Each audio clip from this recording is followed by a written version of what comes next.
Happy spring, everyone. I've been in a few transactions here lately, and I just want to do a quick video to remind those of you who are putting their house on the market here in springtime, just a few tips that might be overlooked. When you're living in a property, oftentimes you don't see this, but your buyers will. Tip number one is power wash. I just got done power washing my driveway and some of the sidewalks and some of the walkways in my property, and I've had the privilege of doing that for my clients as well. So I did buy a power washer on Amazon. They're reasonable. I think it's an investment for any homeowner. And, during the winter time, we actually got a lot of rain here in Orange County, California, and there's some mossy areas. So as a homeowner, you might go in your backyard, not even recognize that's there, but it's springtime. Keep an eye out for it. So an area that I've neglected on my own house is the roof. So my roof looks kind of mossy right now. So I actually hired a professional power washer to come out and clean my roof. It is something that in photos, it'll make a big difference. You don't want your roof looking older or more neglected than it is. And during the winter season, for some reason, the roofs get a little, we'll just say, dirty. And having somebody professional, not yourself, come out and power wash the roof is not a bad idea if you're selling your home. Another area that's probably been overlooked is the rain gutters. So we've had a lot of wind and a lot of rain, a lot of debris that can collect in those rain gutters. It will come up in a home inspection. It's always a good idea to clear those out because your buyer will more than likely request that. So right now, everything's coming to life. Your plants are happy. They made it through the winter, but they're also growing at a very rapid pace. So keep your eye out for that. So if there's any trees that are, hanging over your roof line, or if a neighboring tree is touching your house, try to get those trimmed back before you put your house on the market because it will show up in a home inspection report. I don't know about all the states out there, but in California, we're required to have smoke detectors and CO detectors on the property before we close on the property. Now, the smoke detectors have to be less than 10 years of age, and they have to have the date of installation written on the detector.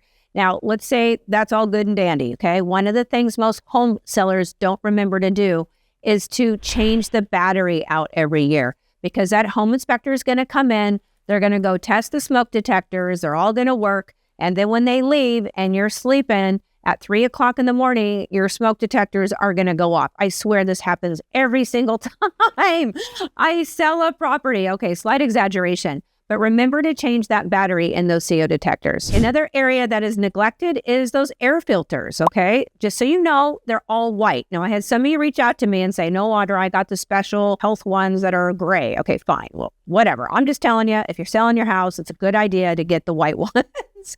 So I've been through a couple of home inspections here lately, and that keeps coming up over and over again. It's a very simple replacement, and it makes the house look as if it's been very well cared for. So don't forget to do that. Okay, this is another one that people forget about, and that is the light bulbs. Go around your house and check every light bulb because it will show up on a home inspection report that it's inoperable. And then the buyer is all upset. No, we have electrical issues, and then they want to call out the electrician. Like, avoid that if you can. Just go check, make sure all the light bulbs are working on your property. So I don't know what it is about spring, but all little critters and all the animals spring to life. And although they're adorable, they do cause some problems. So, you got the bunnies who are chewing on your grass and eating your dandelions, right? And you got the rats and the mice up in the attic chewing the cords. And you got the possum in the garage. And boy, those things smell. I hate those things. And you got termites that are eating on your house and they're dropping wings and they're causing problems. And as a homeowner, you probably get fed up. And let's not forget the gophers. I don't know what it is about those dang gophers, but these are all nuisances, okay? And as homeowners, we oftentimes want to try to get rid of them or mitigate some of the problems. So we go to extreme efforts. So as a homeowner, I'm going to caution you, we don't leave 10 dead rats in the attic, and we don't leave bunny killer outside where everybody can see you're trying to kill the bunnies, okay? Those of you who live in California, we do have termites. The termites were here before we were.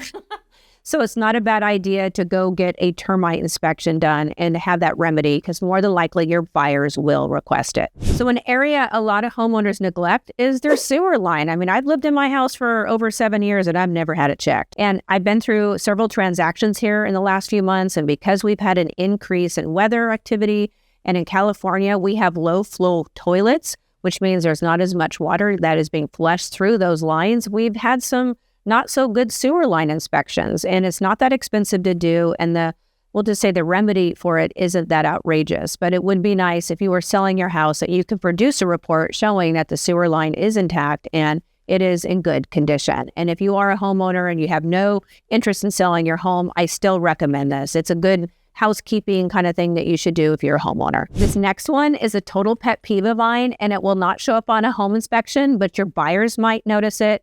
But I promise you, I will notice it.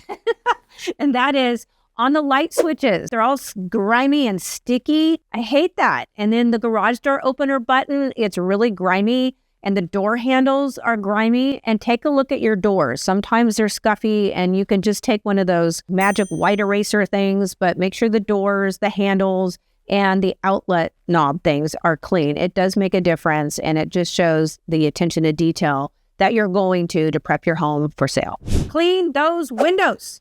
Now, the reason why you want to clean those windows is because you don't want a home inspector to come in, call out a compromised seal on a window when it's really just dirty. And while you're at it, go get a vacuum and clean those ledges. I'm telling you, those flies like to fly around and then they die in the crevice, and the buyer comes out, opens up a window, and it doesn't look like the property's been well cared for. So clean out those flies, get the windows cleaned. Okay, there's 2 more areas that I want you to locate in your property. First one is the water heater. Now, we all have water heaters, and we all kind of walk by the water heater like we don't know it exists, and we don't even pay attention to it, nor do we clean it or maintain it. At least I'll speak for myself.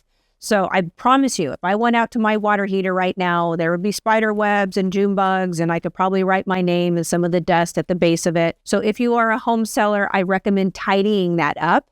And if you do have windows in your garage, then more than likely they're dirty and nasty and have flies and bugs in them as well. So tidy those up. We want to make sure the buyer realizes that the property is well cared for and well maintained. Now, that second item that you're going to locate is those air conditioning condensers. They're usually located outside. There's weeds that grow up. And once again, we have spider webs and dead stuff. Like, we want to make that area look well manicured and tidy and well cared for. Another tip is look around your house, because after the winter, there's probably been some damage done. You know, stucco could be needing some repair. Those garage doors and entry doors might look a little shabby. You might want to do a little rub, make them look pretty. Because let's face it, folks, the best way to sell your house is to have your house shine online. I have done several videos on staging and preparing your home for sale, decluttering your home, etc. I will link that down below. I did do a couple checklists that I will, give to you free. There's some links down below that has a staging checklist, a home inspection checklist, what comes up on a home inspection, what doesn't. I think you'll get some value out of it. The purpose of this video is just to help those of you out there that are considering putting their home on the market during the springtime. If you got any benefit out of this video, please smash that like button and subscribe to this channel. I would greatly appreciate it. I'll see you in the next one, and best of luck.